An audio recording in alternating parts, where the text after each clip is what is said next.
Today I'm going to show you how to store and prepare purees, move on to mashed foods and finger foods from 6 months. Start with veggies such as sweet potato or carrot, then move on to combinations such as broccoli and pumpkin or beans and potato. Wash the vegetables, peel as needed and then steam. Puree using a food processor or handheld mixer.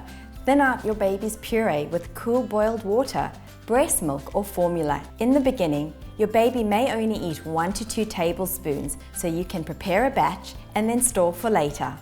Once your baby is accustomed to smooth purees, you can move on to mashed foods to gradually transition them onto textures.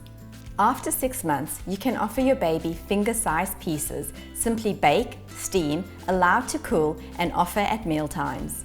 By making homemade food for your baby, you are giving them the most nutritious start.